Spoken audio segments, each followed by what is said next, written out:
I have some issues with my cam, but I'm fixing it. Okay, I've got issues with mine too, so we'll see how it goes. Okay. Yeah, it says we cannot start the video, so because the host doesn't allow the video yet. So I guess when we are allowed, we'll be able to start it.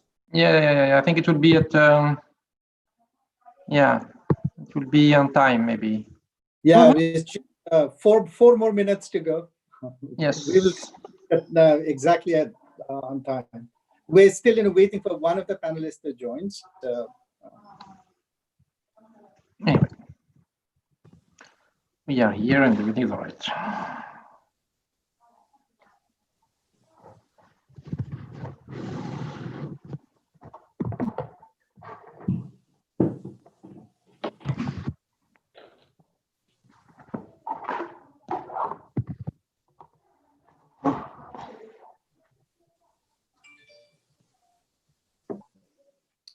Do you hear me? This is Ricardo. yes, Ricardo. Okay, good.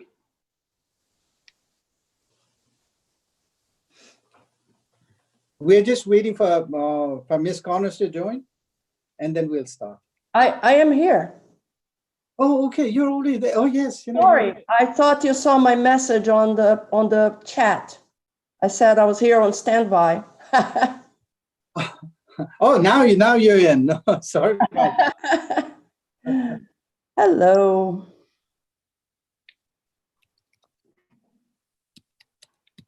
Hi, this is Layla. Good afternoon. Good morning for you. Good morning. How are you? Very early morning, Leila. Yes. Yes, a little early, but I'm awake. Yes. Always a good thing. 5 o'clock in the morning. Oh, God. Wow. Yes, we're very far away. Los Angeles is in the boondocks. Well, it's 8 here, and I'm thinking it's early. So. You're a hero, Leila. Really. Yeah, well, I really wanted to. I remember we were going to go to Paris before the whole pandemic thing. I know. So this is fine. I figure why not? It's just sleep. I can go back to bed after this is over. Or not.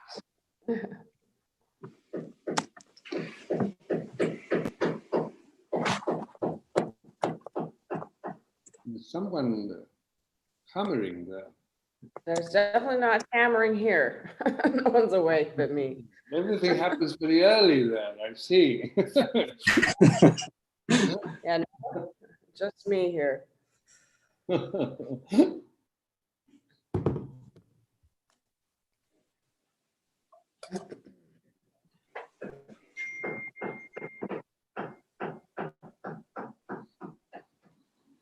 Yeah, that's not on my end. I'm alone. I don't know. Yeah, not on my either. It may be on mine because I'm telecommuting, so I'm at home. So maybe it's the neighbor. Maybe. I've been said that everybody is listening to our conversation. Huh? Yeah. That's fine. So I think we can start now. If ADG, if you think that it's okay, I will start now. I think me and Chamila are here, so we are ready to start. Okay.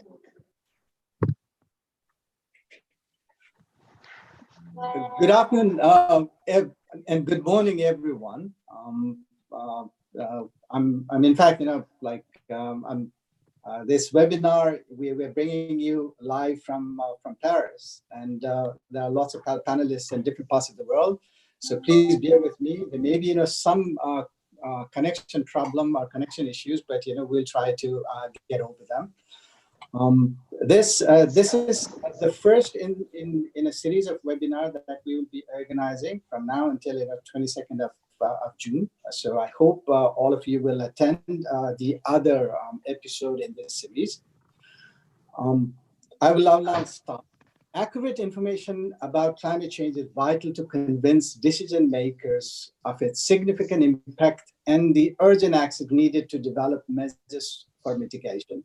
Yet disinformation, meaning falsehood, designed to undermine the validity of scientific evidence, permeates the sphere of climate change knowledge exchange processes. Such false information may delay and even hinder urgent efforts to respond to climate change.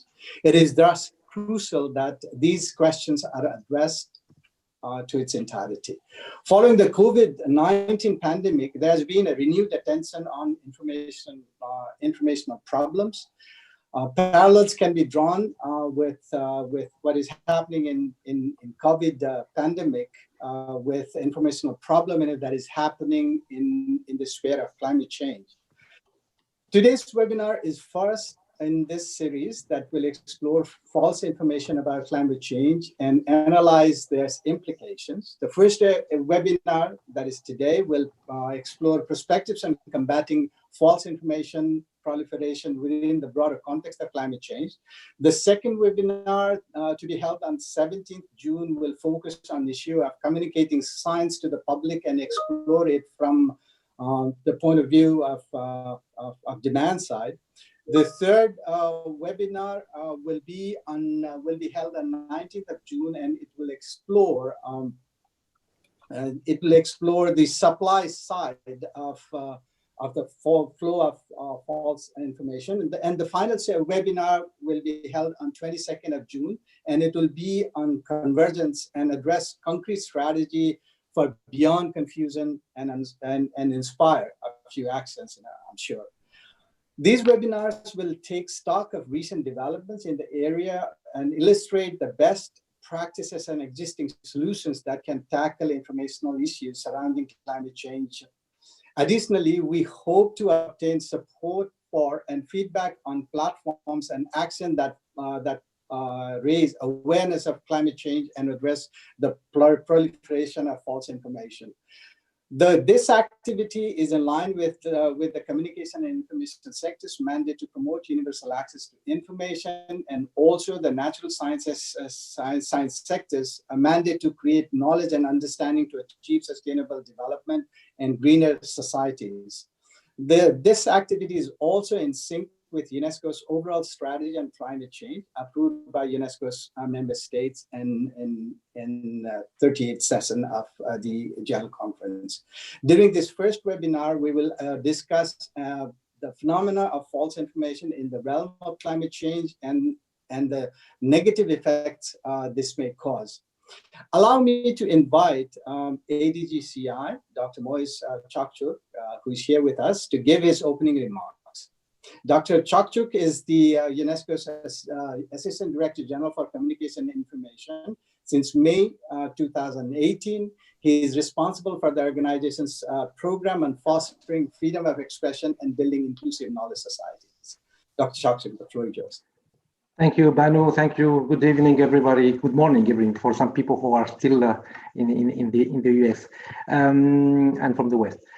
Ladies and gentlemen, I'm pleased to open this online discussion on climate change disinformation, and I would like to thank our panelists for participating in this important and topical discussion, as well as the IPS Academy and Citizens Platform for joining forces with UNESCO to organize this webinar series. We convene today in exceptional times, as the COVID-19 pandemic has transformed the ways that we live, work, and interact with one another. While the consequences of the crisis itself have been dramatic, the pandemic has been further compounded by an infodemic. The spread of misinformation and disinformation about the virus not only represents a major threat in terms of health and safety, but it also complicates the responses developed by different actors to mitigate the crisis.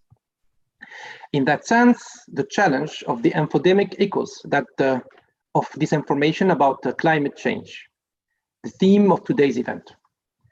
From recent swarms and the locusts defavoring crops in Africa, to bushfires in Australia and cyclones in Asia, the devastating effects of climate change on our lives are more visible than ever in all regions of the world. And yet, false information about climate change persists, downplaying the severity of this phenomenon and sometimes preventing access to accurate information with potentially devastating effects. It risks driving politicization and polarization at a moment when the world needs unity and mutual support more than ever. To rise to the challenge of this and misinformation, we need independent quality journalism, which can provide reliable information. Media has an essential role to play to help citizens understand complex issues such as climate change, and it has the difficult but important task of bringing verified and reliable information from a multitude of disciplines working on climate change issues to its audience. Simultaneously, it needs to present its coverage through stories that demonstrates both the urgency of the situation, but also inspire change and hope through showcasing possible solutions. Access to scientific information is equally important to help understand and explain these issues and to find effective solutions to address them. We must also strengthen citizens' skills to identify incorrect information and prevent its proliferation online and offline. And this includes, of course, rumors. Currently, we must address both the sources and the recipients of false information. The sources of information should be free of bias and falsehoods through transparency norms, regulation, and technological solutions, and promote the production and dissemination of verified information and reliable sources. On the other hand, we have to work with the recipients of information and enhance their capacities to isolate truth from fiction and provide them with fact-checking services and skills. To this end, media and information literacy is a crucial tool for building the necessary digital and critical capacities. It is in this perspective that UNESCO's response to this challenge lies. Following a holistic approach, our organization is committed to providing societies with the tools necessary to raise awareness among all and to strengthen our society's resilience in the face of disinformation. This has been our approach to respond to the infodemic around the COVID-19, from which we learned a lot, as it has further highlighted the role of accurate information in informing effective policy responses and encouraging the public to take the right action in times of crisis. Be they health crisis or environmental ones, it's the same. In recognition of this, the importance of these issues of climate change and false information and the intersection between them, UNESCO has initiated several projects, including journalism handbooks that educate media professionals, also published the Handbook of Journalism, Fake News and Disinformation, which provides training for journalists and other stakeholders on addressing false information. To empower citizens, and in particular youth, our MilClicks initiative uses social media to raise awareness about media and information literacy, and to debunk false information, including about climate change. In our response, we also strive to promote interdisciplinarity and multi-stakeholder exchanges on how to address these issues by involving actors in the spheres of education, science, culture, and information, as they are all impacted by the effects of climate change, but also part of the solution.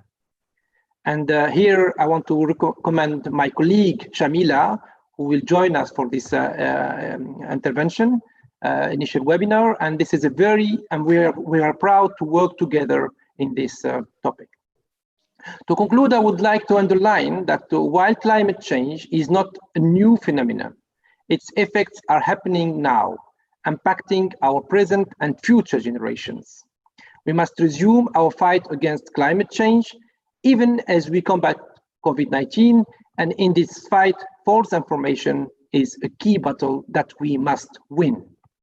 We need to identify sustainable solutions that can comprehensively tackle both sides of false information. This requires a collaborative approach, bringing together scientists, journalists, and citizens to join forces against false information on climate change.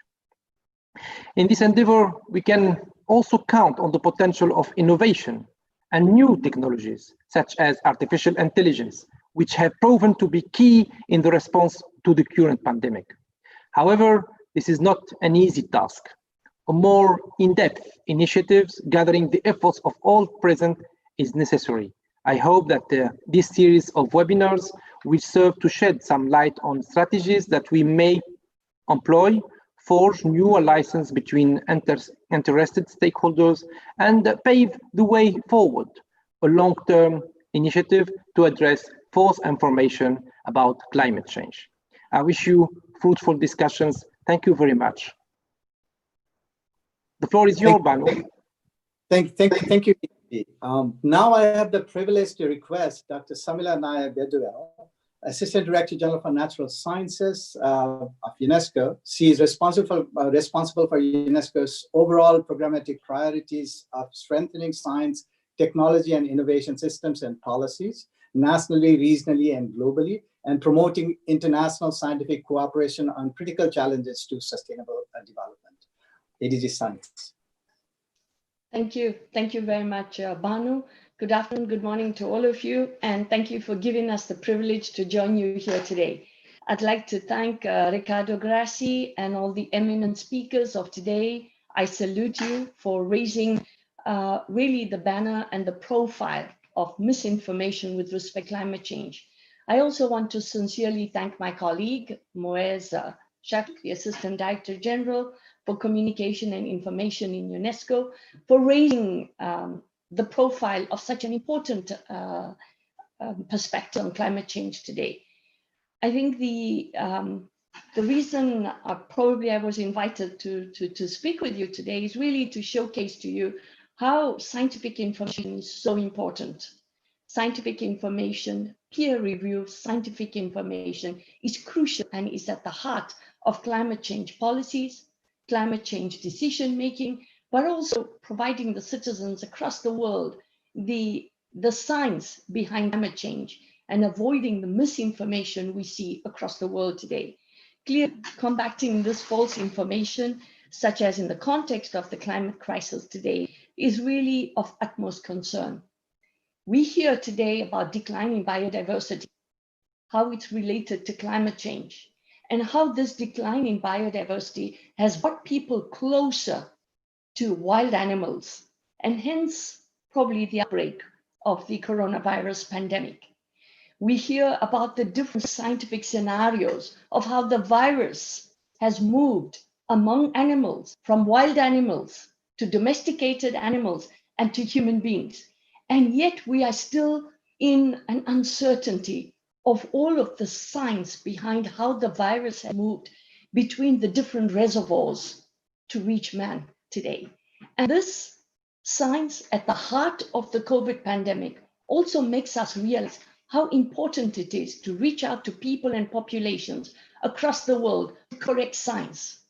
But at the same time, dear colleagues, this negative impact of false information today is being multiplied through the information technologies, which fly more than the speed of light today and was not available a few years ago. So I'd like to raise a couple of points with you for consideration in your distinguished panels this afternoon, this morning. First of all, how can we support member states so that they develop, these are the 193 member states of UNESCO, how can we support them to develop and implement what I would call the climate change literacy climate change knowledge and public awareness programs across each and every community. Secondly, how can we promote the interdisciplinary climate knowledge and scientific knowledge that is needed today to understand climate change, impacts, and mitigation? Who are these different knowledge systems that actually contribute to understanding climate change today?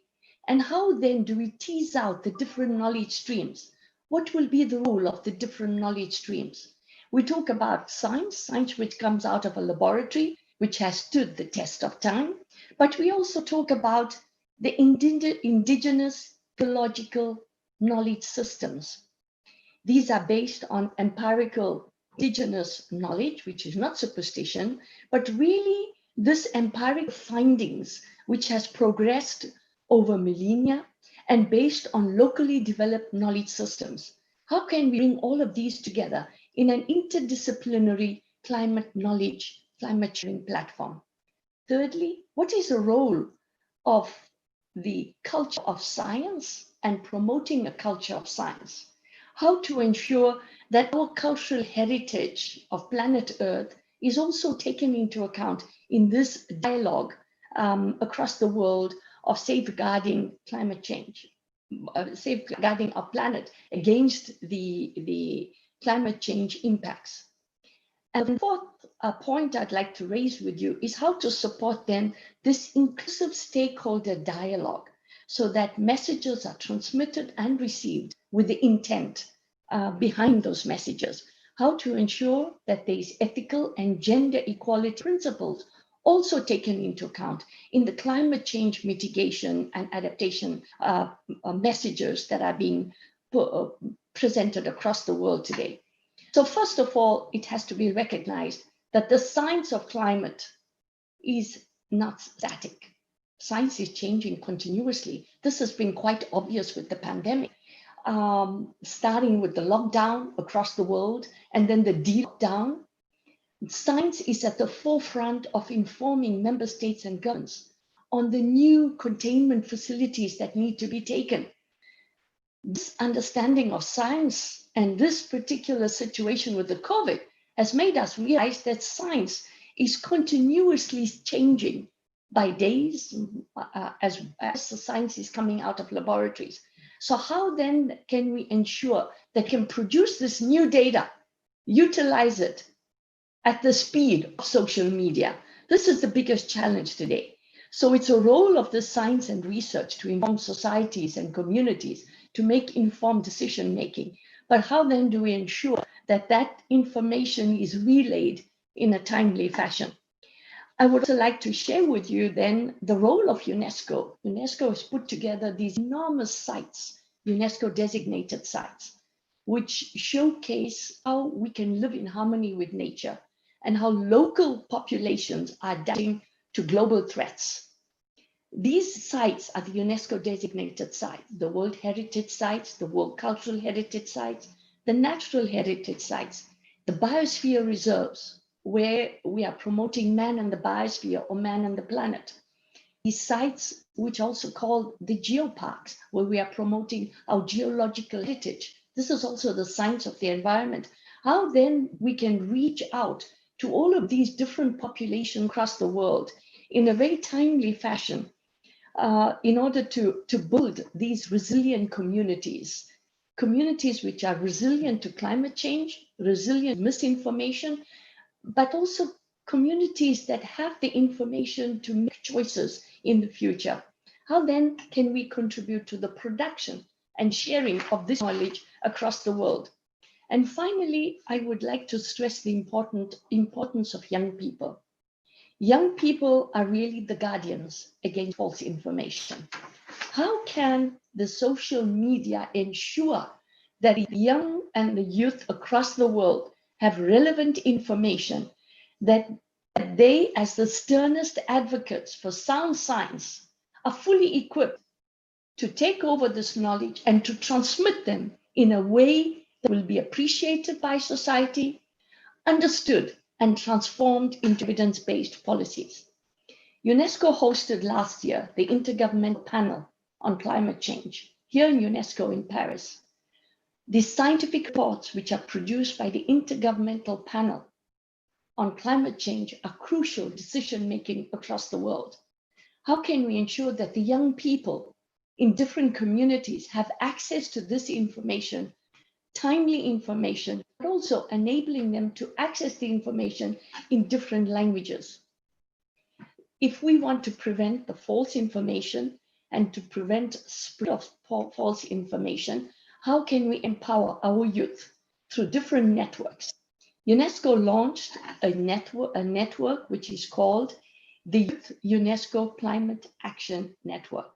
This UCAN network is also very important to advocate against the misinformation and false information concerning climate change. However, the youth can only be empowered as far as the information they receive. So how can we ensure that we produce perhaps climate change platforms or climate change dashboards with the latest data and information so that people can access this information across the world in the language they understand, whether it's stakeholders, governments, NGOs, policymakers, and also our parents and future generations. So what kind of platform would we need? How can we ensure that this inclusive stakeholder platform also includes what we would call today the popularization of science and citizen science? We have a number of different initiatives across the world, but perhaps the most important initiative that we would like to consider right now is the tools for climate change information. What kind of tools would we need? And how can we reinforce and denounce false information? How can we unite behind the science? So long-term success of combating misinformation needs collaboration amongst all of us. And we look forward to working with you so that quality information can shape the future and shape the future policies to combat misinformation. I thank you very much. And thank you, Moez, for inviting us to this. We look forward to working with you. I have many other ideas and thoughts I'd like to share with you, but I'm sure I'm going to hear them from you, from our distinguished panelists. So thank you, Banu, and thank you to Moez for inviting us. Thank you. Thank you so much, ADZ. In fact, your statement has indeed given us enough things to reflect upon, and we will definitely do so. Right now, I have the pleasure to invite my good friend, Mr. Ricardo Grassi, who is the president of IPS Academy and Director General of Citizen Platform. He is an Argentinian-Italian journalist and former editor-in-chief of Interpress Service. He founded SIC in 1985, focusing the impact of dominant development model on local cultural identities and building communication networks. He worked with UNESCO's Planet Society program. For the 1992 Earth Summit in Rio de Janeiro, he organized a repartee environment through the eyes of 18 of world's major artists. Since 2004, he has been the founding executive director of independent Pazwok, Afghan News, that is PAN. He's the co-founder of Independent IPS Academy, which owns Citizens Platform on Climate Change and a Sustainable World. Mr. Grassi, the floor is yours.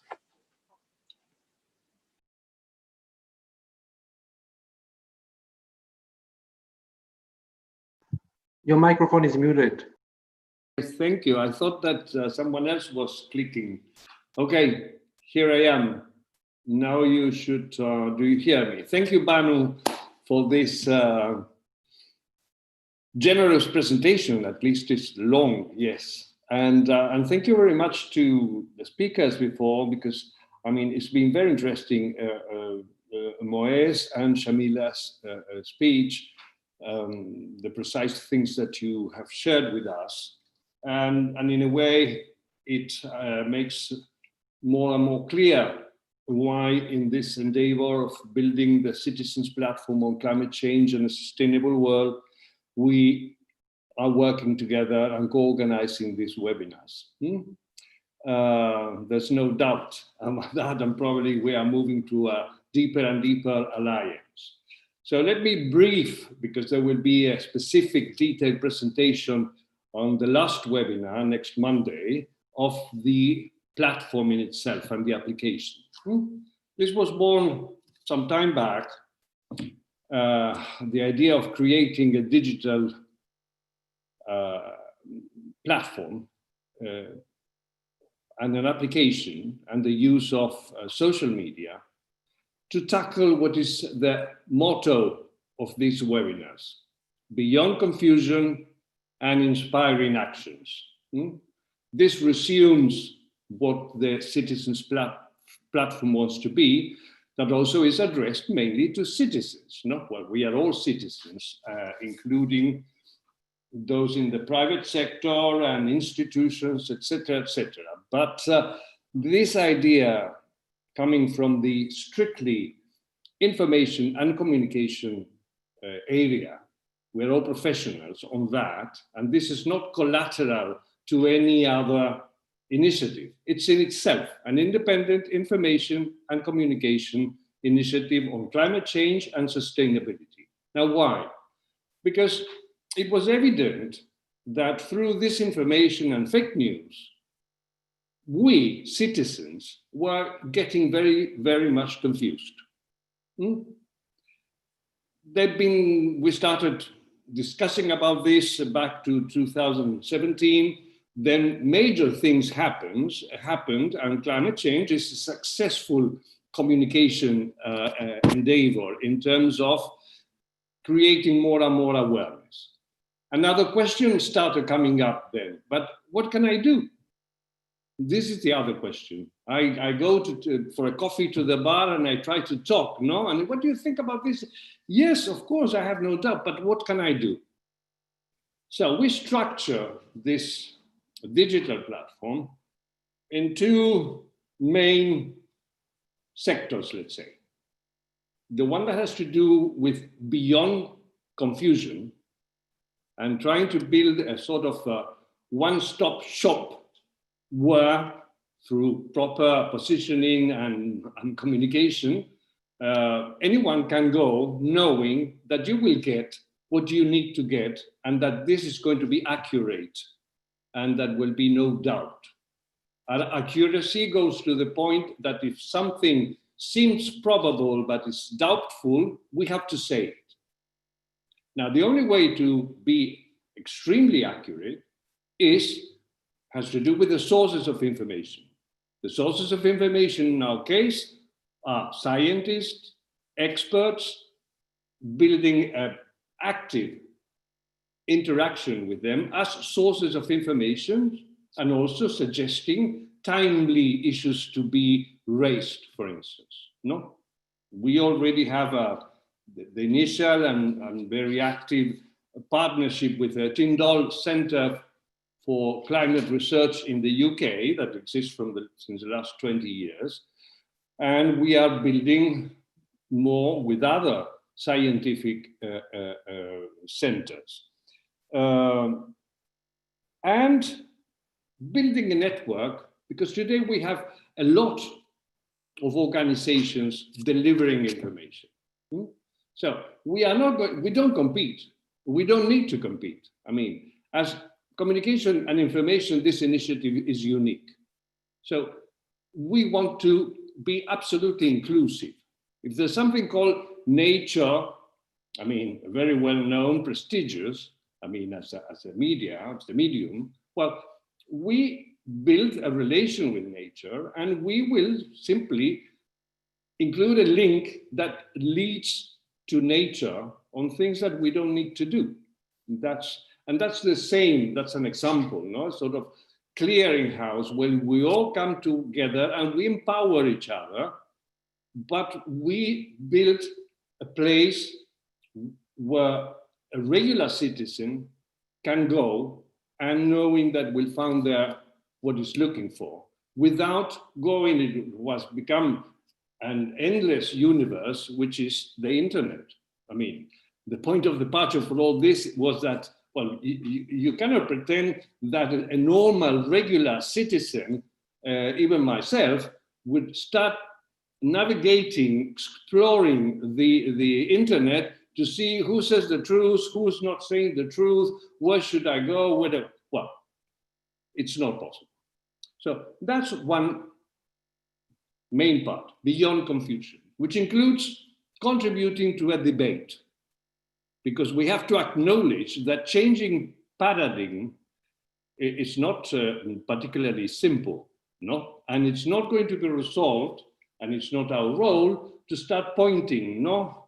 Naming who's guilty, who's not guilty, because that's already being done in a good way. We don't need to go on that. We need, and we want, to show a way forward. Another paradigms which require debate, going in depth. Okay, we say we have to finish with fossil energy, let's say. But how do you do it? And we explore. The other big branch is answering to what can I do? Which is the inspiring actions component. Well, that's about telling stories, which is what the journalistic soul of this can make. There are thousands and thousands of people in the world testing new ways of producing, new ways of consuming, new ways of living together. And we have different cultural backgrounds, no? Which is a major thing. I mean, the situation today is that one part of the world is mainly responsible for the emissions and for destroying the entire world, and another part of the world suffer the consequences and try to accommodate, or is seeing how to accommodate. Within this, there's a lot of very creative people, or people that don't give up, and this becomes our heroes. So we have to tell about our heroes. We have to tell stories, not only the result of their personal story. We do care about the personal story. Why did you decide to produce in a different way, and that way shows to be successful? Why did you go into the circular economy together with others? What difficulties you had to face, and why is it working? Well, this on daily basis, because nobody today is telling us about this. For several reasons. I mean, the regular media enterprises could not dedicate to this. I mean, they face endless financial problems. They have a market to satisfy, etc., etc. So, but we can do it, and we will do it on daily basis. This will be processed in different ways, the story in itself, but then also a kind of technical file that explains in detail each initiative. This, in a way, is what we started doing.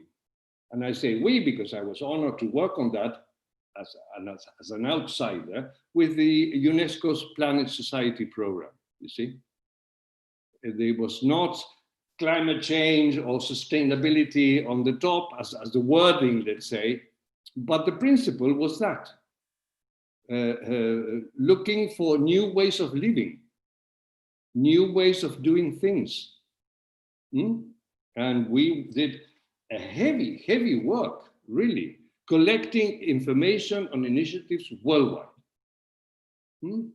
Once I asked to the one who this was framed within the International Decade for the Culture of Peace and Non-Violence, no? And I asked, how do you do with this? I mean, there are wars everywhere. Well, but we are identifying worldwide people working in the sense of life and putting them together. Okay, I don't want to be too much long because probably I'll get longer, and Banu and also Moez know that I could speak and speak and speak. So I close here. I thank you, and I go to my role of moderator. Thank you so much, Ricardo, and thank you so much to both ADZs for highlighting the importance of the topic. With these three like opening remarks, so to say, we shall now move forward to our panel discussion. Today, we have gathered some of the most notable people in this field from different stakeholder groups, from scientists, scientific field to a documentarian and civil society, and you name it.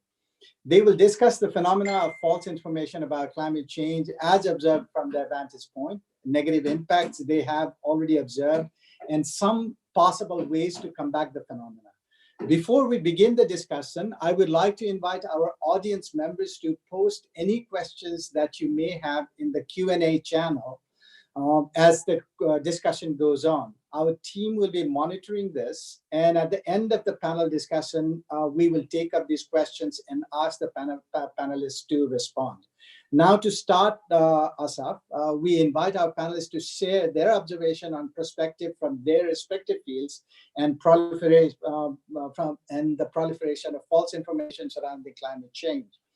Each panelist will have about 8 minutes to make their initial pitch. Without further ado, allow me to ask Ricardo to introduce the first panelist. You have to please unmute yourself. Use our first speaker. Bom dia, Astrid Caldas. We were neighbors once, huh? Oh, really? Bom dia. Well, I was born in Argentina, and you were near me, and then you moved to the United States. I'm in Europe, you see. Okay, so Astrid Caldas, she's a doctor, is a senior climate scientist with the Climate and Energy Program of the Union of Concerned Scientists, which is one of the very important associations of scientists. Her research focuses particularly on climate change adaptation with practical policy implications for ecosystems, the economy, and society. She has also journalistic skills. She blogs for the Huffington Post and has been, or is regularly quoted by various newspapers and websites. So, and I was told that as a spokesperson for the Union of Concerned Scientists, you are particularly efficient and attractive in the way of sharing things. So we look forward to your comments, please. Thank you very much, Ricardo. It's a pleasure to be here. Thank you so much. I'm sorry we're not in Paris, but you know, you can't have everything. We'll always have Paris, right? So I work with climate science and climate change impacts. And my organization, the Union of Concerned Scientists, is really dedicated to the maintenance of a healthy and safe environment. So we protect all forms of life. We put rigorous independent science to work to solve our planet's most pressing problems, and science helps keep us safe and healthy, as we all know. We all rely on scientific information to make informed choices about the things we do, what we eat, what products we buy. Science is everywhere around us. So it stands to reason that when we see misinformation, disinformation, or misleading data and commentary, we address it. Our values guide our work, and when it comes to science, we believe that it is essential for protecting our lives, health, and safety, and for protecting our life and for developing solutions for the many challenges we face. Scientific research must be conducted ethically and transparently, and never be suppressed or sidelined. Furthermore, government decisions should always be informed by the best available data. However, as we know, we are seeing more and more instances of not only disinformation, but also plain dismissal of science in decision-making in the United States and other countries. I'll mention my own country of birth, Brazil. The extreme partisanship we currently witness in many countries has led to almost criminal misuse of science to appease special interests. Foremost among those is the discovery a few years back of oil companies' disinformation campaigns, which lasted for the past few decades. However, instead of acting to improve the situation, when they found out that the burning of their products was becoming a problem, fossil fuel companies started a series of campaigns to deliberately deceive the public about the reality of climate change. and block any actions that might curb carbon emissions. So I'm going to give you a few pointers about the disinformation campaigns, which they are nothing new, and they are not done only by big oil. They follow a well-known pattern that has been used before, most glaringly by tobacco back then, and it follows a playbook, and it's basically based on a few practices that are very deceiving. I'm going to list them quickly for you. The first practice is the fake, where they conduct counterfeit science and try to pass it off as legitimate science. Some companies choose to manufacture science, selectively publishing positive results while underreporting negative results. And they even commission studies, scientific studies with flawed methodologies that are biased towards predetermined results. These methods undermine the scientific process, and as our case studies showed, they can have serious public health and safety consequences. The second practice is the blitz, and it consists of harassing scientists who speak out with results or views that are inconvenient to the industry. Companies and industry trade associations sometimes try to bury scientific information by harassing or intimidating scientists that threaten their bottom line. They threaten to defund scientists, tarnish their reputations, and each of these tactics has the same goal, which is to silence scientists and discourage independent science. Third practice is the diversion. They manufacture uncertainty about science where little or none exists. They just create this doubt. They falsely spread doubt and deceive the public, undermining the efforts of regulatory bodies to protect the public. And our case studies show that corporations have deployed trade associations with honest sounding names that look real and look like very reliable. But with that, they influence public opinion, gain access to policymakers, and maintain the illusion of independence, all the while undermining science. The fourth practice is the screen, where corporations buy credibility through alliances with academia and professional societies. They sometimes exploit these alliances to influence research and spread misinformation, also undermining science. This is very common. You say, oh, such and such companies, oh, they work with the university, such, but it's not a real thing. And finally, the fix. The fix is where corporations manipulate government officials or processes to inappropriately influence policies. Some companies even undermine the way federal agencies use science to develop policy, making it harder for agencies to fulfill their science-based missions. Such actions compromise the government's ability to act independently and protect the public as they should. So to finalize, these are just a few examples of how climate science disinformation spreads, but it's very obvious when you see it. There are many actors in display, but there are also many fighting it, and the public is listening. And polls have showed recently that the views on global warming have been steadily changing, and we must continue to fight. The more we bring out the truth and expose misleading tactics, we hold more hope that there will be action to reduce emissions and that the worst of climate change will be avoided. Thank you. Thank you so much, Dr. Caldas. Those are some very deep observations, and I think all of us definitely have to ponder them. Allow me now to invite Professor Dave Niyogi from University of Texas at Austin. Professor Niyogi holds the Dave P. Carlton Centennial Professorship in the Department of Geological Sciences at Jackson School of Geosciences and the Department of Civil, Architectural, and Environmental Engineering at the University of Texas at Austin. He's also a professor and former state climatologist for Indiana at Purdue University, US. Professor Niyogi is an Indian, but he was the immediate past chair of the American Meteorological Society's Board on Urban Environment, is now member of its Applied Climate Committee. He's also an elected board member of the International Association for Urban Climatology. He's particularly known for his pioneering work on urban climate and extreme weather events, as well as for data-driven approaches to make climate information useful to usable. So, Professor Nyogi, the floor is yours. Thank you very much, Banu.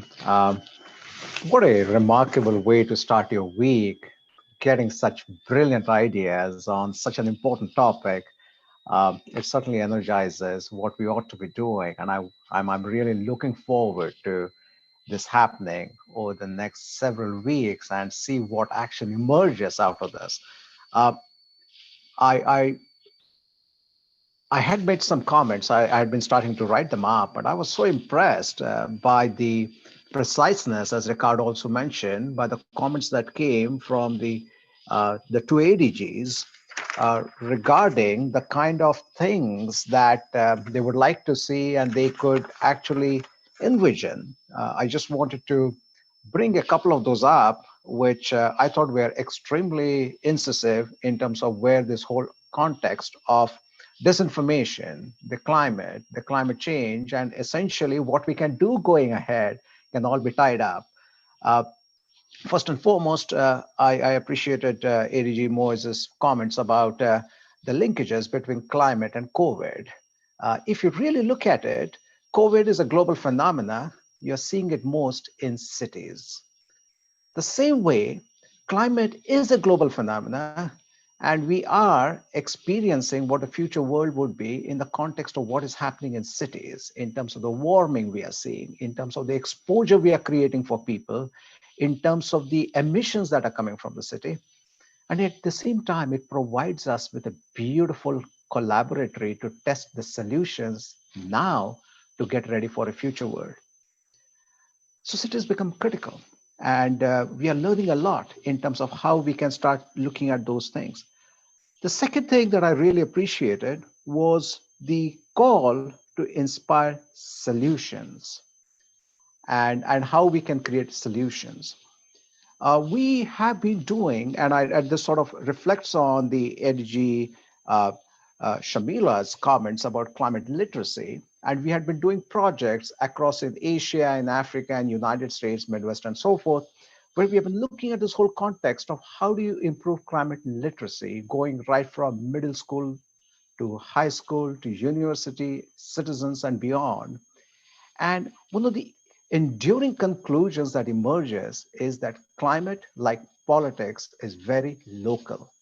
We need to have a local context, we need to have a local solution, and we need to have actions which we think we can initiate and create rather than being at the receiving end of something that is happening globally. So while this is a global phenomena, and I really appreciate what is being discussed in terms of how do we create this whole framework of tools which sort of democratizes this process of creating knowledge, information out of data and tools. So if we take a step back, I look at it from the context of a scientist. Many a times we are, of course, quoted as being the source of what might be the source of misinformation or disinformation. But at the same time, the scientific community, you must be made aware, is also at the receiving end of the problems that occur because of the misinformation and how it takes our resources away. And let me say, first of all, that why is this so easy in the world of climate change to have disinformation? First and foremost, climate is very difficult. We don't experience climate. We experience weather. Very few of us over a period of our lifetime, we are going to be experiencing climate change when we look at things. Even when we start looking at the context of how climate and weather is being reported, we have seen so many times reports about persons talking about an intense snowstorm and equating that where is global warming. So we see this dichotomy of understanding about weather versus climate. Even within that, you can start seeing climate is classified between climate change versus climate variability. We have this aspect coming in. Within that, we have players which are at a natural scale, like emissions coming from volcanoes and natural forest fires and clouds and so forth, and the El Nino, which can cause natural changes in the climate.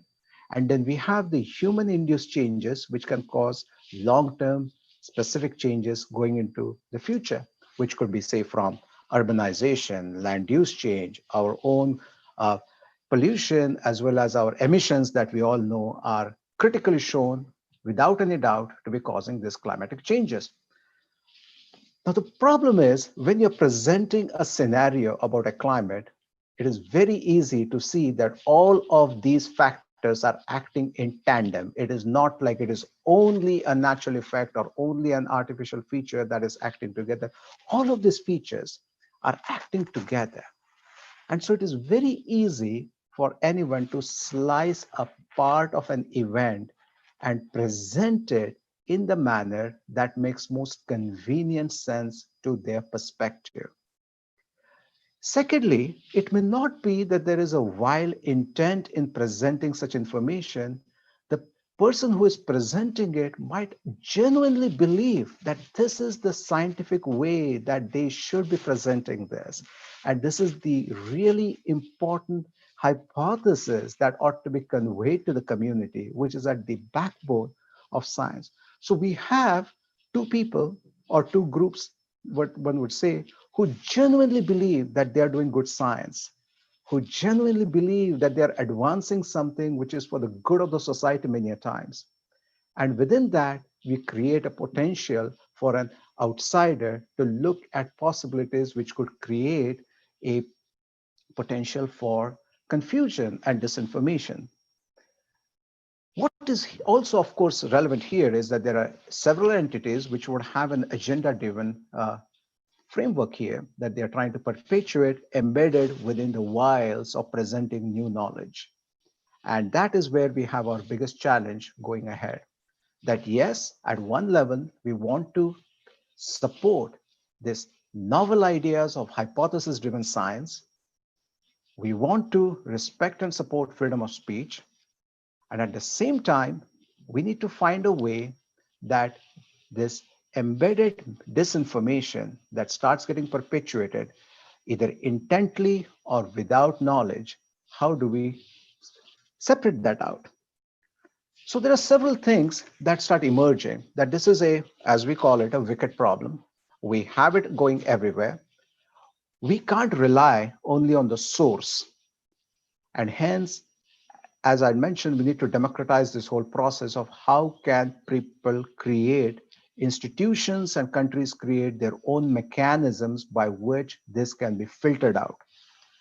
So there are a few things that need to be done, and I'll quickly summarize that I've been thinking and going on. So first and foremost, data, as we all know, is a new currency.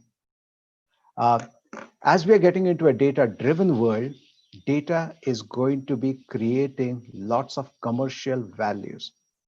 In a climate and weather scenario, data has always been regarded as an open entity which ought to be freely shared. You might be war at a country, but you'll be sharing weather information because that's how the weather and climate community has worked. We need to find a way to ensure climatic information and data is freely and openly available. That, even though it looks like an obvious, has to be one of the critical mandate of this. Keep it accessible, keep it open. Second, we need to have tools. These tools can be at one end, highly technology driven based on artificial intelligence, which is looking at patterns and so forth. But it also needs to have portals. These portals that we discussed would have framework of where we are looking at examples, where you're looking for access to data, but more importantly, resources, that you cannot control the source of information, but you can control the manner in which you can analyze and create your own information. So you need to have this knowledge base. So that brings a very important concept of capacity building. And the capacity building is where I think we have the most enduring and sustained information that can be created for the community that goes across the generations. So we talked about climate change education. We have done these projects across. Working with UNESCO, there has been a very, very successful example I have seen, particularly in the Southeast Asia region, of a monsoon school that they had been doing and conducting and supporting for urban flooding. which really took information from highly heterogeneous sources, brought out the experiential aspect, made people start thinking like policymakers, like engineers, young PhDs, fresh PhDs, young researchers, and really starting to see the complexity and the non-linearity of these decisions outside the classroom teaching. This exposure is very important, that you have a highly complex and non-linear world. Third is we have been doing things for peer review exercise. We heard this, peer review is at backbone of our climate change research. But how often do we actually teach peer review? So we had been actually developing modules and courses to teach peer review, and we need to take this into a common language across the communities to really understand the value and the principles behind it. Embedded somewhere, we need to be recognizing the freedom of speech aspect and making sure that when we are filtering this thing out, we do not impede on that basic human right of freedom of speech. Just because we may not like something, we cannot not listen to it. We need to ensure that. At the UN level, I think projects are really required that hold countries accountable to some extent, not to be creating this kind of disinformation or supporting projects which could be creating disinformation. But at the same time, creating pilots that can be scaled, reproduced, and used by member nations as seeing as examples in a manner in which this whole premise that we take information, data, and knowledge from a useful to usable framework that can be taken to communities is really possible.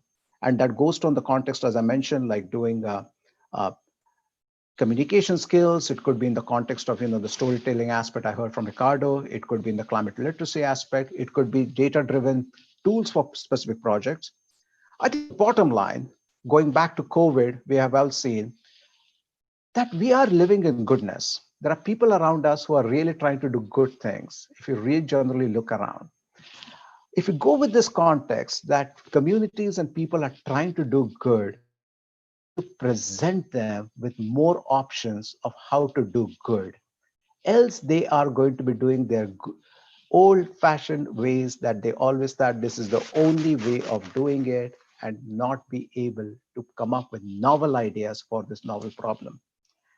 I think creating this multifaceted do good options, creating these tools that we can start utilizing in terms of the knowledge sharing and integration of ideas, we can really come up with the ways that that creates disinformation as a way that can be filtered out. We cannot ever take away disinformation from the society.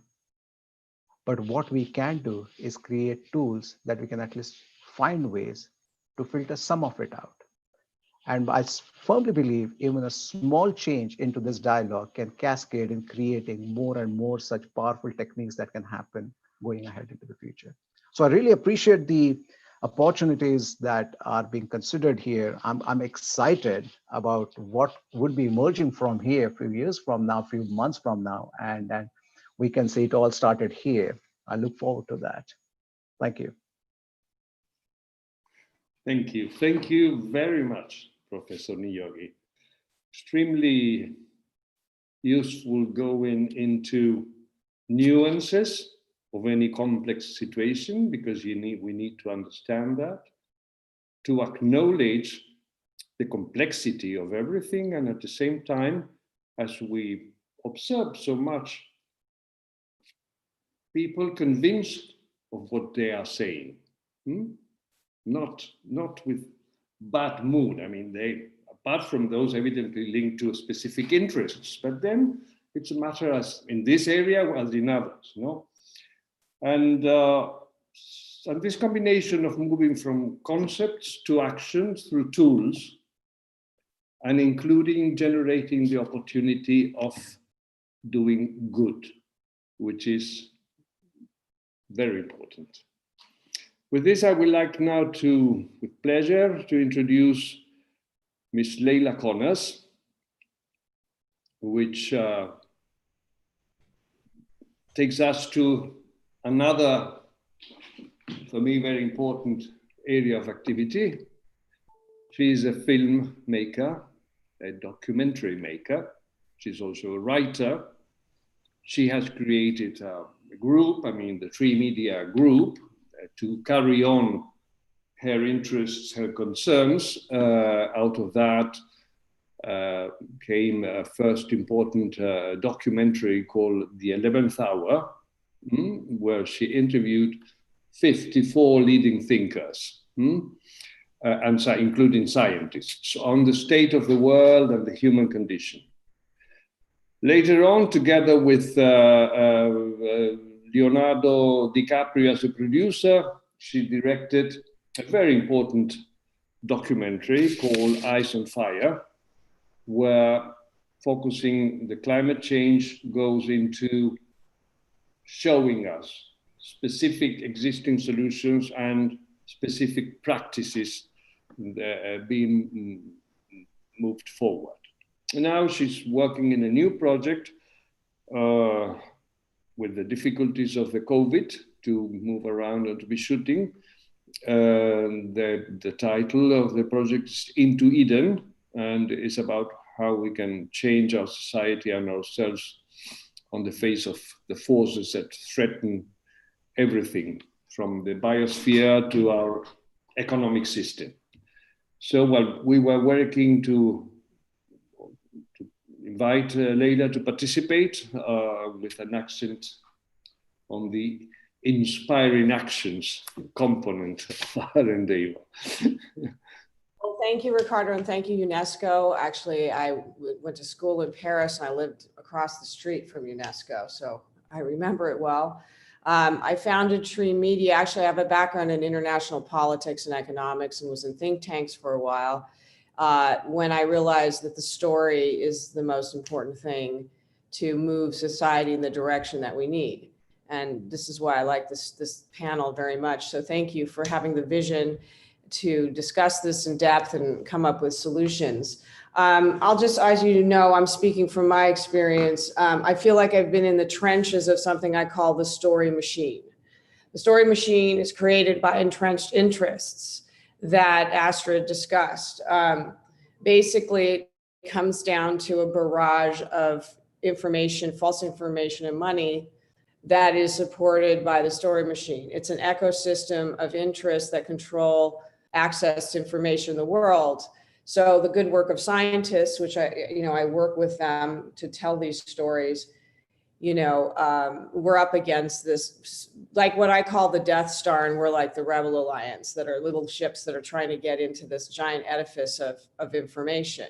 Now, one would think, and I was very naive when I first did the 11th Hour with Leo the first time around, we thought, wow, when we tell everybody what's going on, then everything's going to change and everyone's going to go, oh, okay, this is what's happening and we're all going to change. Well, we found out that that's not what happens. What happens is it gets suppressed and sequestered.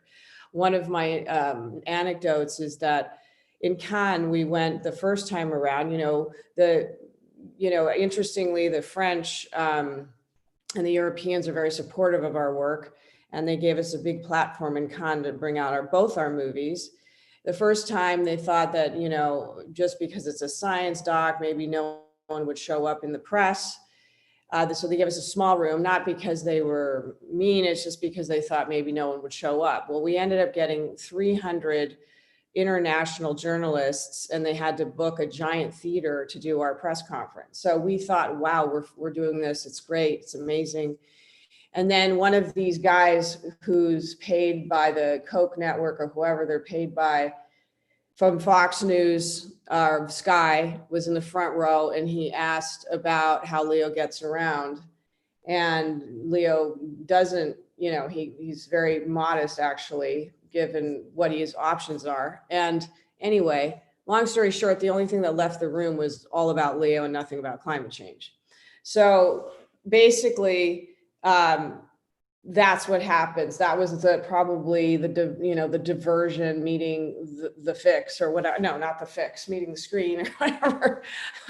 So anyway, I loved, Astrid, what you were saying. I've encountered almost every element of those 5 different things. And so not needless to say, not to be deterred, I tried to figure out how to get around the story machine and how to do this. And this is what you're talking about. I don't really tend to call it fake information because of course that exists. What you're dealing with is a much larger edifice underneath the fake information.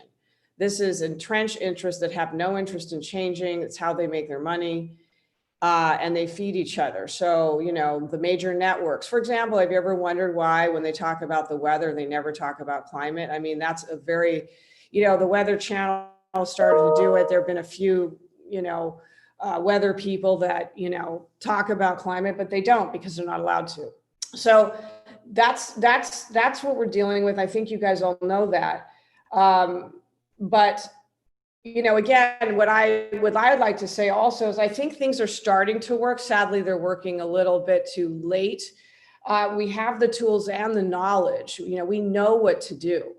It's really about getting around the algorithms on social media. Now, for example, I tried to post stuff on climate very recently on Facebook, and they wouldn't let me boost a post about planting trees because they said it was political.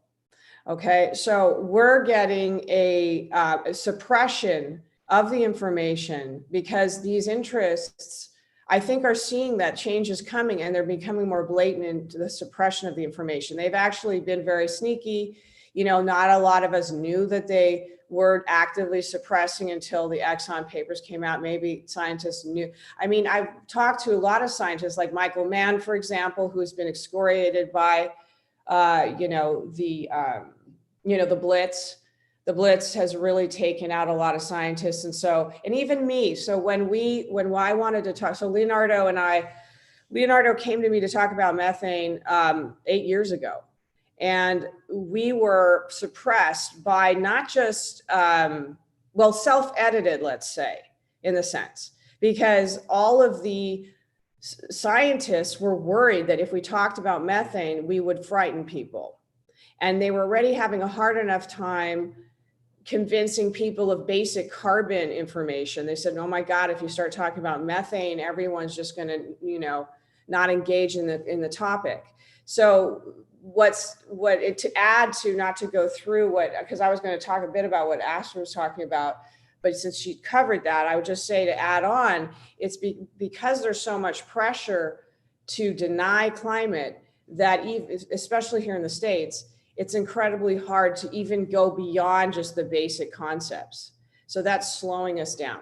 All right, so it's not all bad news. So here's where I've landed in this, is that we have to be fiercely independent. And that's what we are here at Tree Media. And we are working now with international small groups of people to create a new platform. I hear you guys are doing it too, but we're actually going to launch a platform that's completely independent.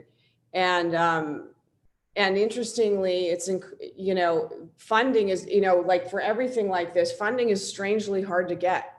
You know, even, you know, all the scientists, you know, you trying to save the world and trying to change the story is one of the hardest things to get funded, because everyone who are in the philanthropy world really understands change on the ground, which I fully appreciate.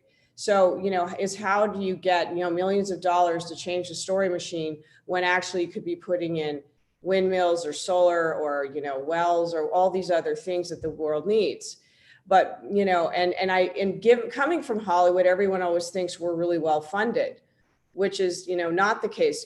Hollywood has Hollywood meaning the studios and the streamers and all that, you know, do something like The Screen, which is they do a few stories here and there, but they're absolutely not interested in this, right? They have no interest. It doesn't make them the money. My argument is if they actually advertised as much for our films as their other blockbusters, we'd get as much audience. One of the metrics for some of my movies, we had some of the biggest attendance ever in a weekend on our first weekend ever. And I got a call from Warner Brothers head saying, wow, that was amazing. But after that weekend, they didn't advertise anymore. They didn't even list us in the paper. So people didn't even know we were playing. So that really blew my mind. I didn't understand why that happened. So here's what you need to do. Independent platforms. has to be well funded because you have to get around the algorithm. The algorithms are suppressing this information. You need hackers, like not hackers to do bad things, but hackers to do good things. They need to find out where and how it's being suppressed. For example, we had Green World Rising, which has the pathway forward. We put it out 6 years ago, and some people in the middle of the country can't even see our website. I've had phone calls that said, hey, you know, I've heard of this website, it's not coming up. So there's that happening. The other thing one should do is explain it differently. And I've found with Ice on Fire, we got a lot of traction. And what's working in terms of messaging is the drawdown message, is the carbon up, carbon down. So why is that interesting? I mean, yes, climate is complex. It's changing all the time. We know that. However, overall, in all the nuances of climate, it's carbon up, carbon down. We live within a band of carbon in the atmosphere that wavers, but obviously it's shooting way beyond its frame. So people don't quite get that. We've been talking about greenhouse gas emissions. We've been talking a lot about emissions, but we don't really talk about how it comes down again. We've only been talking about how it goes up. And so this idea that it's a cycle, which of course we're taught in school, but that hasn't been this at the head of the spear of the climate messaging. What I'm finding with Ice on Fire is that it's gotten a lot of traction because we've explained the cycle a little better. I mean, more, not better. Let's not say better. Let's just say that was our focus. So for example, why is that important? Because that gives people something to do. Because when you're just talking about emissions, you're talking about, you know, governmental level, you know, electricity grids. They're dealing with coal or, you know, nukes or whatever it is, you know, hopefully renewables. But when you're talking about carbon sequestration and pulling it out of the sky, you're talking about tree planting, which a lot of people can get. You're talking about changing the way we grow food, organic farming, soil, biochar, kelp planting. I mean, you're talking now about, you're gauging a lot more people.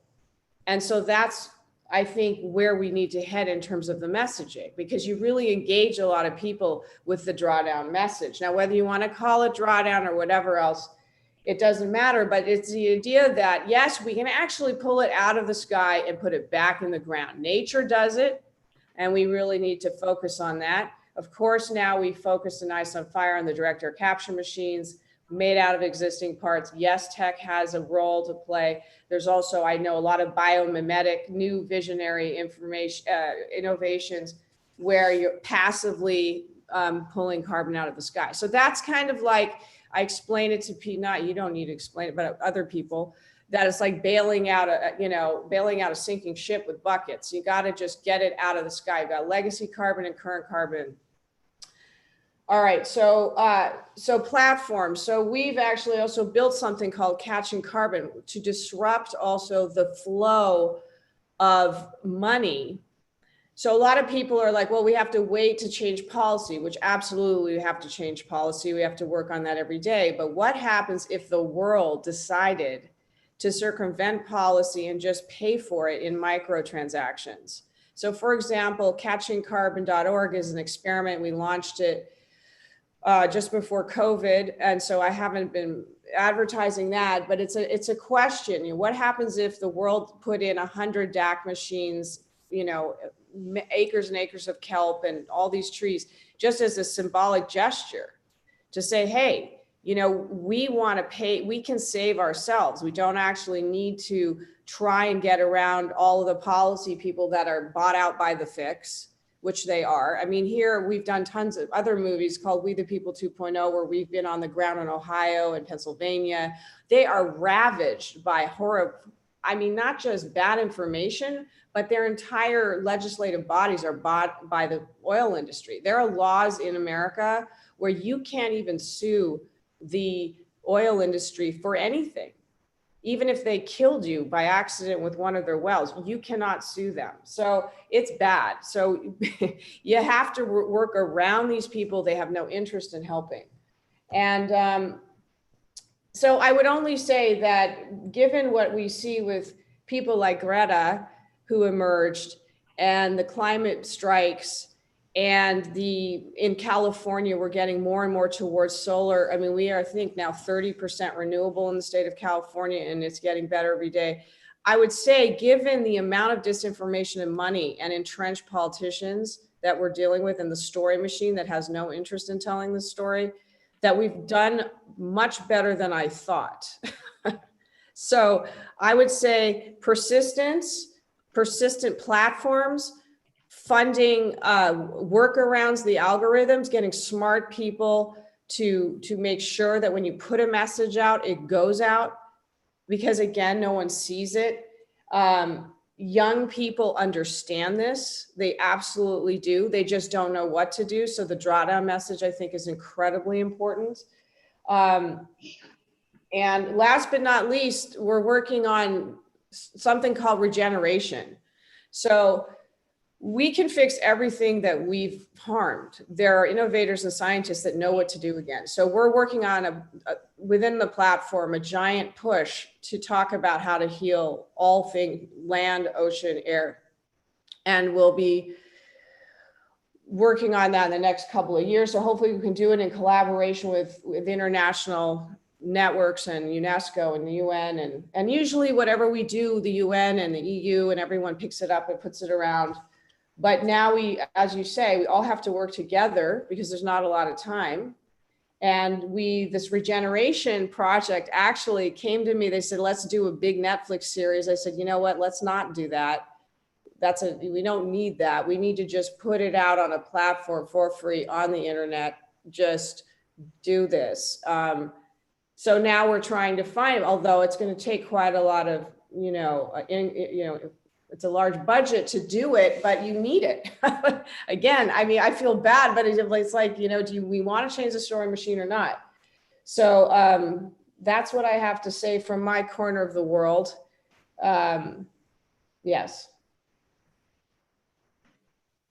Good for all the things you said, really, really. So it's mobilizing, no? And then like in this meeting together, like reaching and touching how to try to coordinate and move forward, doing things together, no? I mean, which is so really gives me so much energy, because then we collect, we're all active and concerned and doing. So that means collecting a lot of experience, no?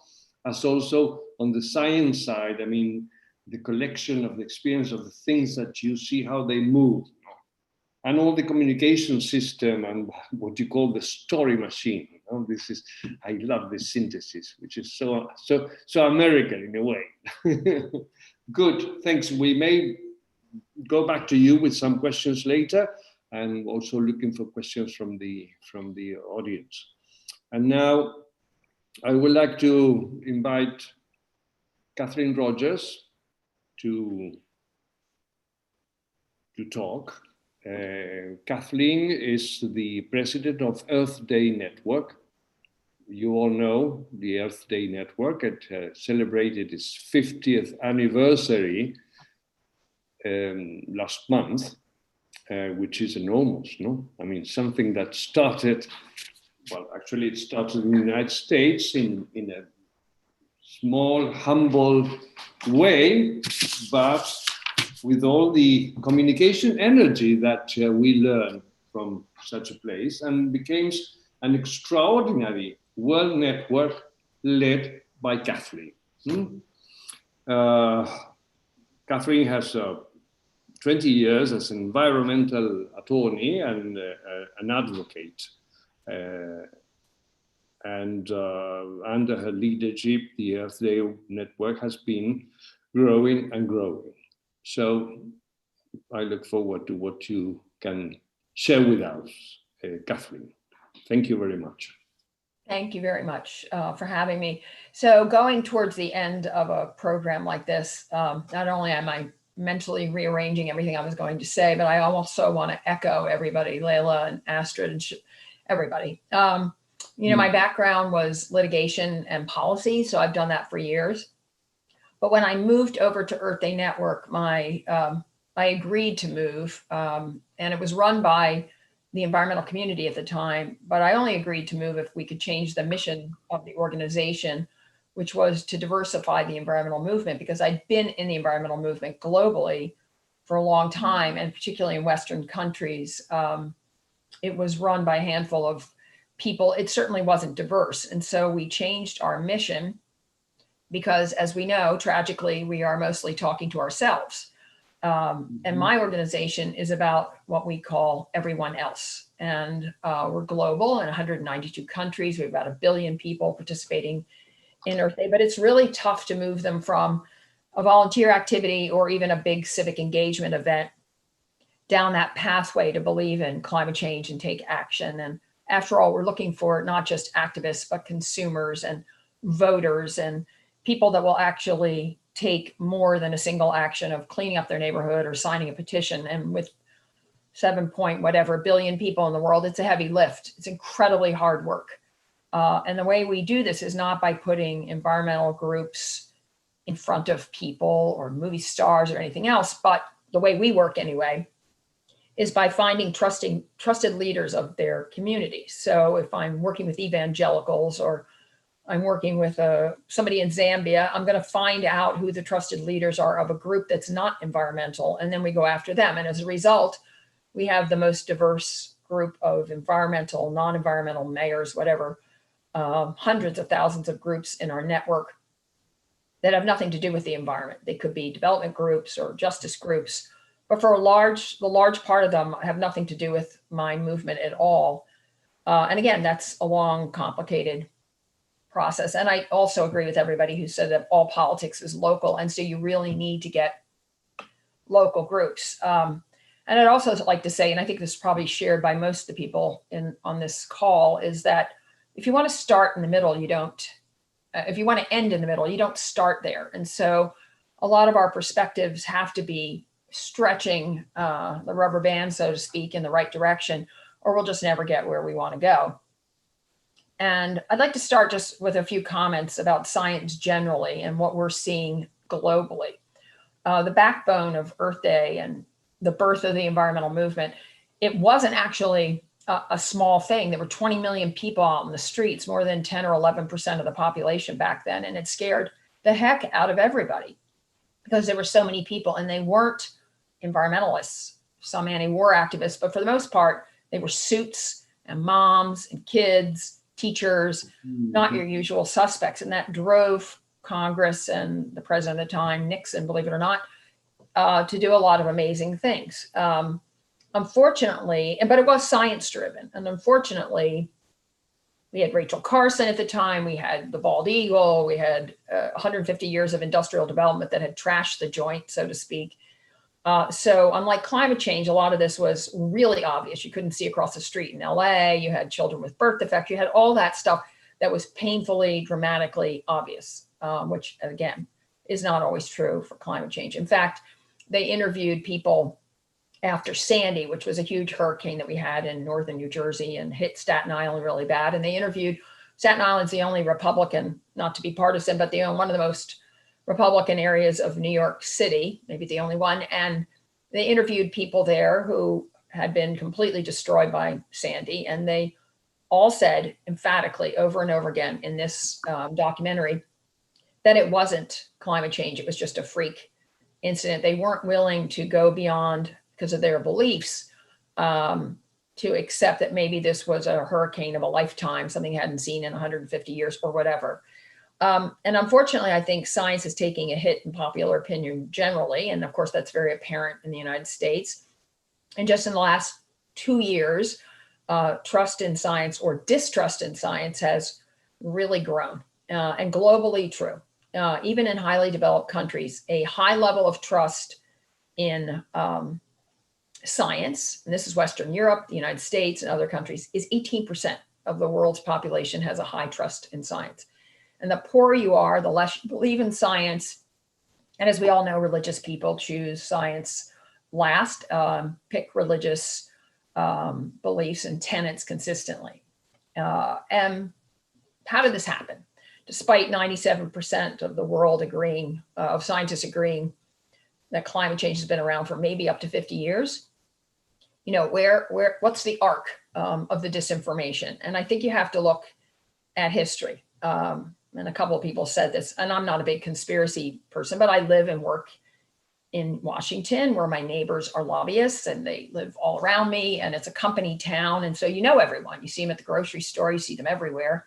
I'm sure this is true in other countries where you have a capital and politics all in one place. And corporations say one thing to me, and they pay their lobbyists to do something and say the opposite. So you could have really good companies out there or really good PR campaigns, but they're all funding the American Petroleum Institute to go do their dirty work behind our backs. And we know that, and we still have them over for dinner. Climate denying politicians, once they're in office, can fuel the disinformation. And I'll give you a couple of examples, and somebody mentioned this, but this is, history repeats itself. And in the United States and other countries, it happens. But I'll give you two, one super obvious, and the other one not so obvious, about what big business does to convince people, politicians and people, that things aren't that bad. And tobacco's a great one.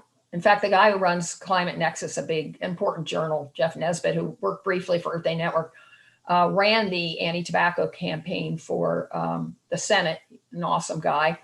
But they spent 30 years paying people off and giving cigarettes away and doing the same thing ExxonMobil and everybody else does, big oil, big gas, big coal, and hiding the information from the public. And of course they paid. But the beauty of this for them was that the campaign of misinformation and the lack of, or the inability of the anti-tobacco community, which are moms and dads and some companies, but for the most part, just people.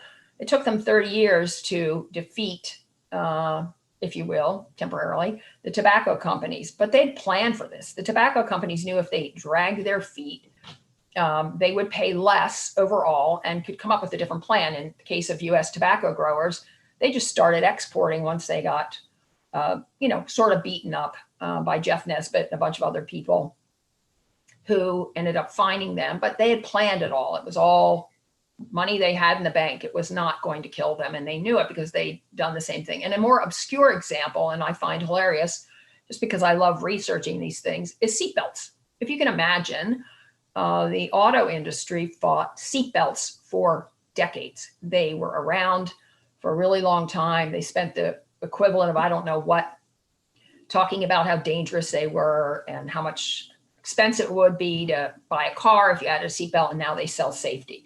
But it was all planned and part of a delayed action, working in the halls of Congress, working in legislatures and with ministers around the world, not just the United States. And now we know that's true for climate change too. And they are, they're going to make money eventually. They will, but they're making it. They've calculated how long they have to drag their feet. And in the end, they'll pay very little and they will get with the program. But it's calculated. It's incredibly calculated. And I know this because I walk my dogs with my friends who talk about what they're doing. And so we know what's going on. So corporations are should be our targets, and really understanding how they spend their money behind the scenes and in the halls of Congress or around the world. It is no different in India, Great Britain, Zambia, and everywhere. It is the same story because I travel, I meet with people, and I'm in 192 countries, my organization, doing the same thing. And then we look to other relevant partners. And I'm going to start with Google. For the 50th anniversary of Earth Day, and by the way, the people who run Google are people we all know. They worked for Obama. They work for progressive causes. They've moved over. Maybe they're working in sustainability, but they're there. These are people we can get in a car if you're in California, or call them up and go meet with them, but we don't. And collectively, we knew that because we need to do that because, for example, I asked Google for the 50th anniversary of Earth Day to change their algorithms around climate change. And they said in writing, no, we're not going to do that. However, they also said, we are going to change our air pollution algorithms because we will be able to put straight up air pollution stats in front of people that'll come up first in the searches. So I asked them, well, why can't you do it for climate change? And they just never gave me a real answer. And they did it for COVID-19. As you know, misinformation was flying around. And so Google and some of the other big search engines got it together and started sending people, regardless of what they asked, to the CDC. It can be done. We just have to ask them. And when they won't do it, then we have to ask them a little more loudly. And we have to continue to do that with all of these big search engines because they're part of the problem. And of course, we already touched on media, and they can do the same thing. Media does us a great favor, but we also have to be in the patch, local papers. We have to go to the ground and find local papers rather than the New York Times or Huffington Post, and actually get into local papers and talk to people, because that's where they get their news, other than, say, Fox in the United States. And of course, the wild, wild west of social media, again, those algorithms can be changed. We talk to them, Earth Day Networks talks to Instagram and Facebook and Twitter all the time. And these are really good people that if we did it together, and again, search engines around the world, but they dominate, we need to put that effort in. Many people, as you know, can't tell the difference between real and fake news online. Half the time I can't.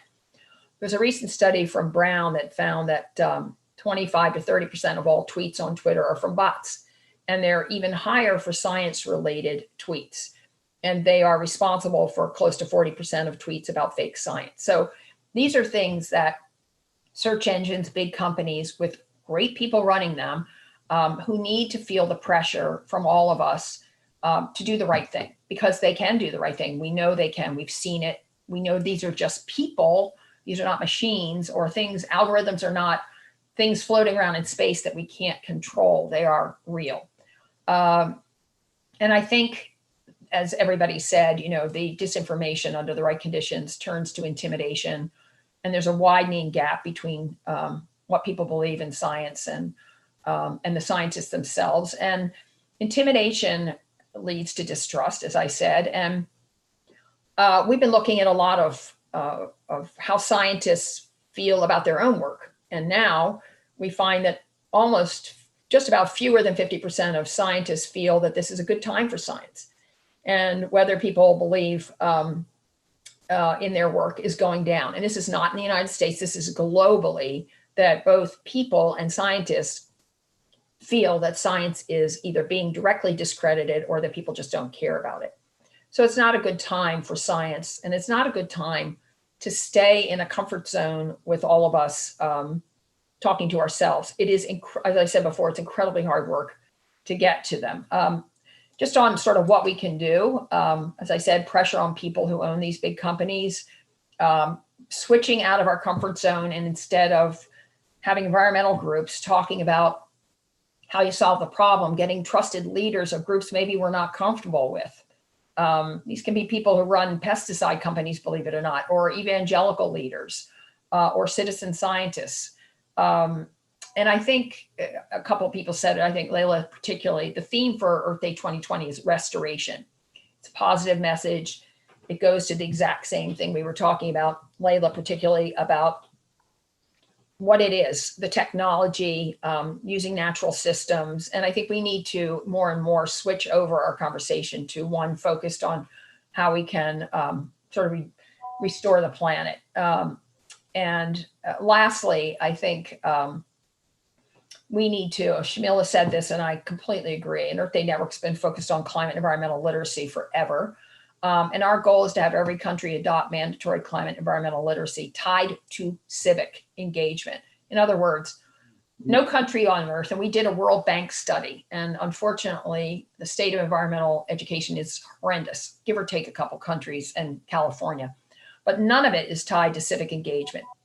And until we teach people that they can do something about what they're learning, and it's value driven, we are never going to change people's opinion. We've had multiple generations since the first Earth Day, and we don't have decent environmental education. So we're hoping by the next COP, we have about half a dozen countries, Italy, Mexico, Nigeria, Nicaragua, that are willing to go to the COP the next time and say, we need an official agreement on climate and environmental education.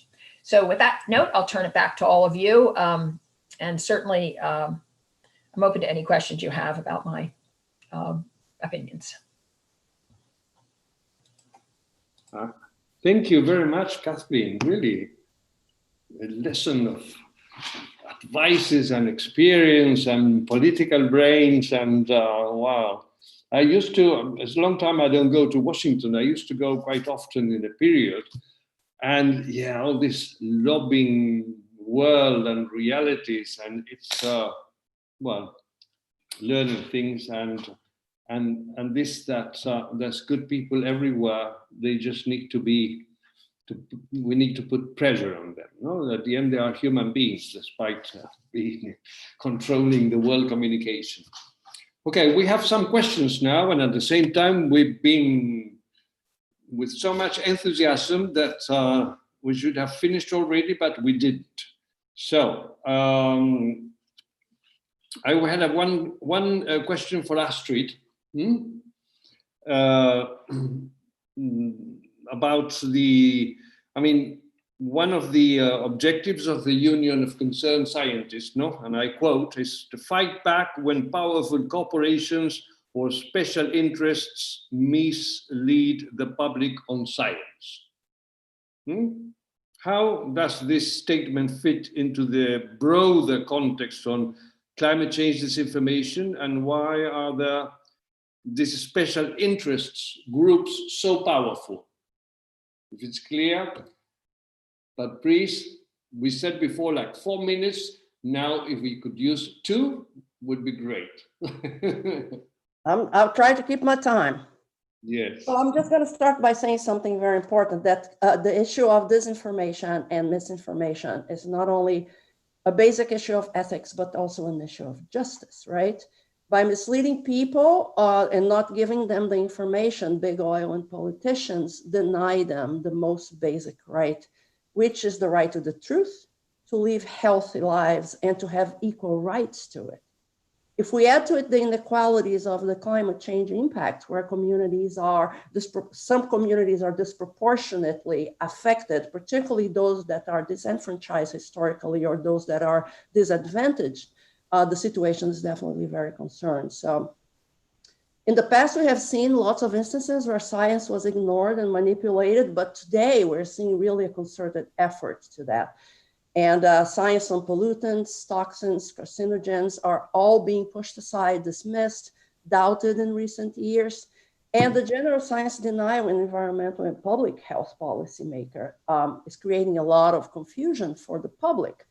So that is an issue that UCS, my organization, addresses from a variety of angles, from detection to action and from the community to the federal level, because the general confusion created by these special interests is really extremely pervasive and pernicious. So, of course, big oil, big coal, all these organizations, corporations, and their lobbying money is what is bringing all that. And UCS is on top of it. We have published the deception dossiers in 2015, where we really list who was responsible for doing what, who did what. And we also published a peer-reviewed paper really attributing more than 50% of global warming to these 90 main oil companies. And about 30% of sea level rise can be also attributed not only to the extraction, but to the burning of this fossil fuel. So we have been really going after this disinformation purveyors, and we really have to hold them accountable. Thank you. Thank you so much, Dr. Caldas. Just that, it looks like there are a couple of audience questions, and one of the questions is directed to Dave. So I'm asking my colleague Melissa to read that question out for Dave to respond. Dave, you've got about 2 to 3 minutes to respond to that question. Melissa, please ask Dave that question. Okay, so we have an interesting question from Yadhav Balau. for Dr. Niyogi, pertaining to implementing the tools or universal pilots, to what extent can they be feasible in terms of practice when we take into consideration how some countries are becoming more conservative pertaining to their sovereignty and foreign policies? Dr. Niyogi? Yep. That's an interesting question. It sort of aligns with what we heard from, say, the previous two panelists regarding either the story machine or the lobbies that are out there, and also what Astrid mentioned about this whole range of interest. I think that is true. At one end, we have very strong vested interest, whether it is at a national level or corporate level. But at the same time, we also have what we heard is individuals and organizations that can do something. I think when we are talking about tools or portals, our experience has been that we need to find a change of conversation. And we have to find at least some common point. And one common point when we were working with some extremely conservative groups was that, as I mentioned, while climate change may have differences in the nuances, everyone experiences and understands climate variability. That, previous years were colder, this year is warmer, next year might be warmer or cooler, and climate variability. That we could agree on. Going from that, what we started with organizations is that if we can develop tools or solutions for climate variability, we may be opening a door to start working on climate change. That became one premise by which we started working with some, say, the agriculture and so forth. The second one that we had to say that in the broader context, climate change cannot be treated as a culprit. That if you tackle climate change, it is actually tied in with economic growth. There is economic and sustainable aspects built into it. And so the culprit here is not climate change. It is a lack of tools, lack of resources, and lack of information, how to really adapt to it and how to mitigate it and work with it.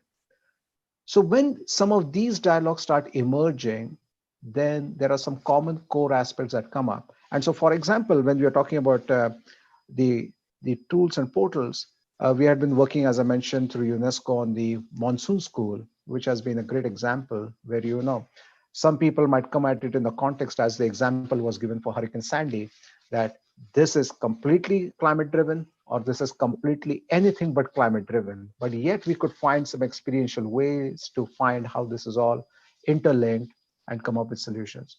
So I would say, again, to summarize, one is change the conversation, find a common grounds, and come up with examples where solutions can emerge and become profitable to everyone.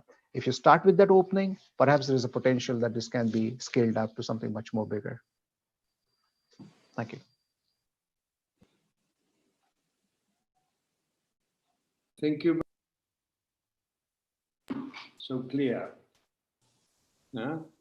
That's why you're a professor also. Yes. This capacity to tell us things in a very clear way. I have a question for Leila again. So then, I don't know if you managed to go back to sleep or you just go on. But I think I'm going to be awake from now on. It's all good.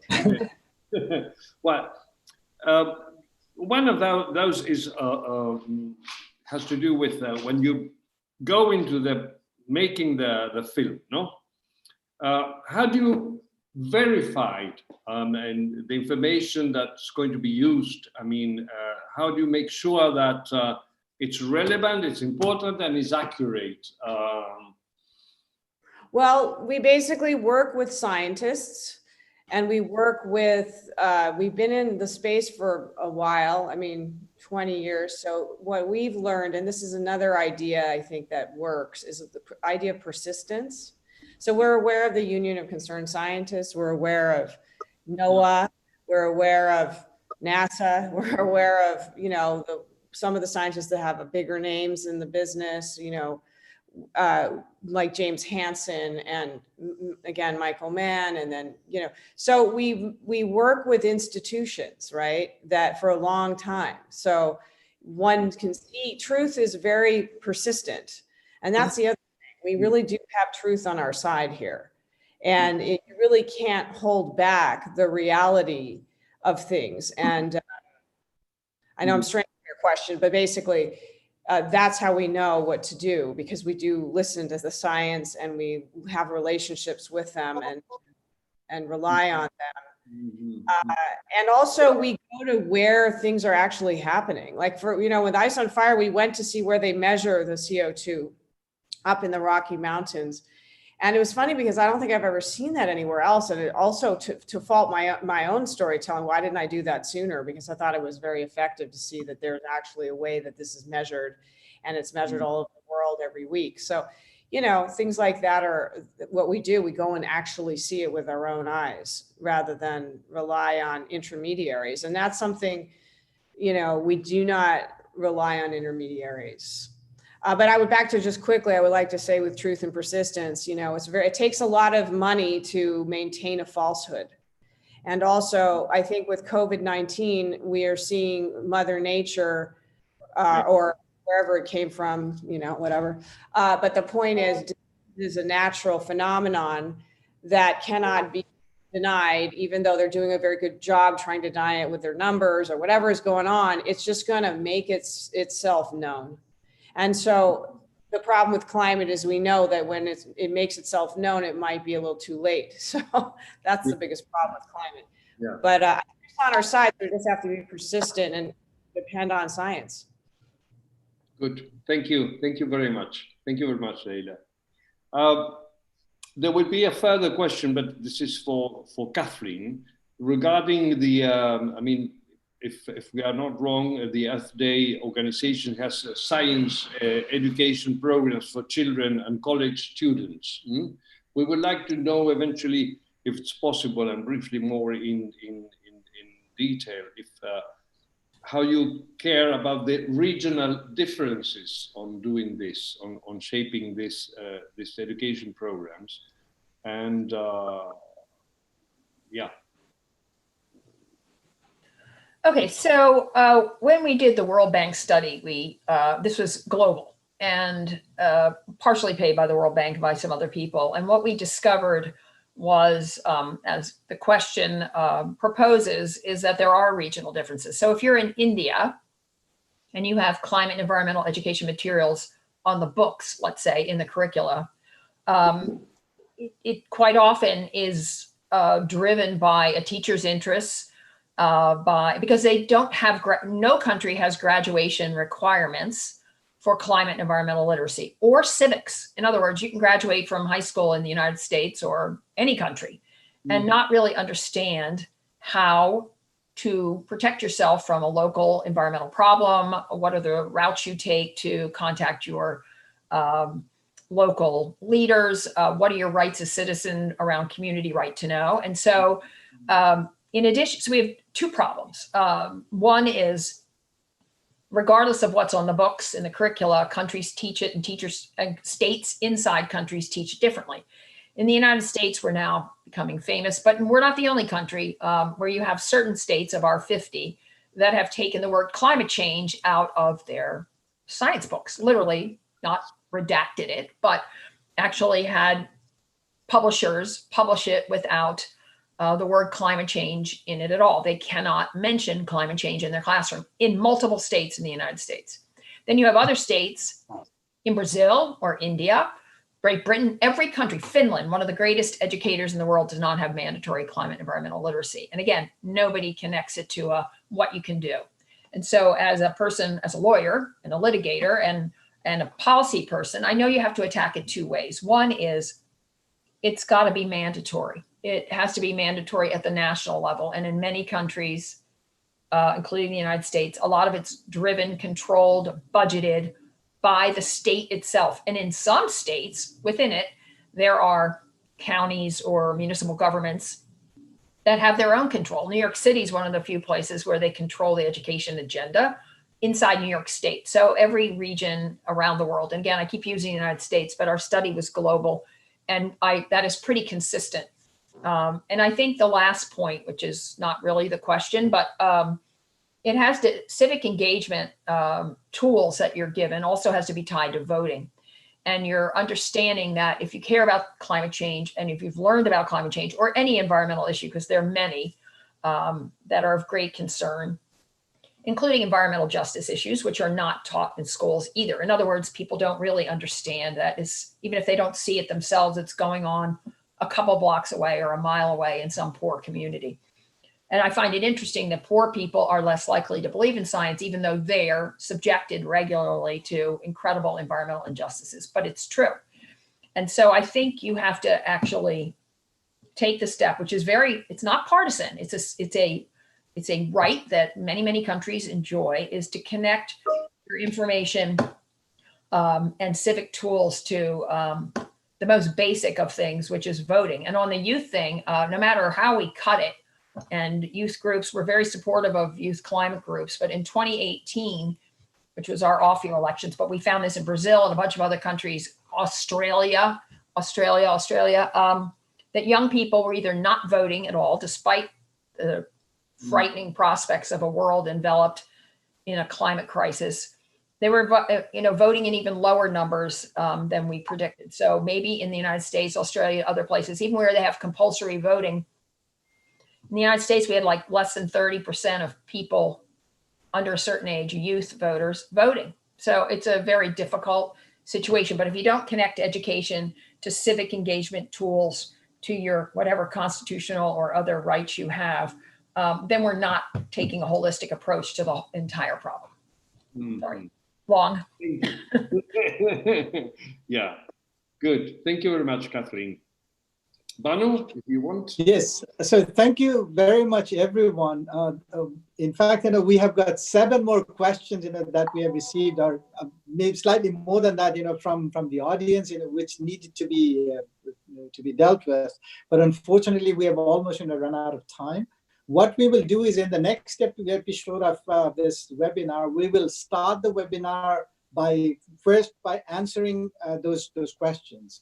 So this has been a very engaging session. Perhaps this 1.5 hours or slightly more than that, about 2 hours, we simply managed to scratch the surface of the context of climate change disinformation.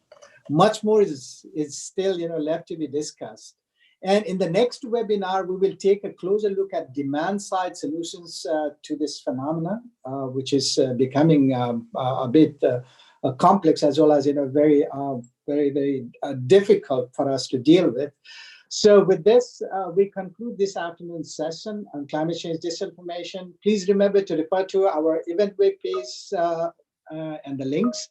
And thank you so much, panelists. You are very, very, very engaging at the same time and very informative to everyone. So we look forward to see you in the next episode of webinar. That is on 17th, exactly at 2 p.m., exactly as we started the webinar today. So thank you so much, and bye-bye, and good morning still, and good afternoon at many places. Thank you. Thank you very much. Bye. It's been really a pleasure being together. Right. Goodbye. Absolutely.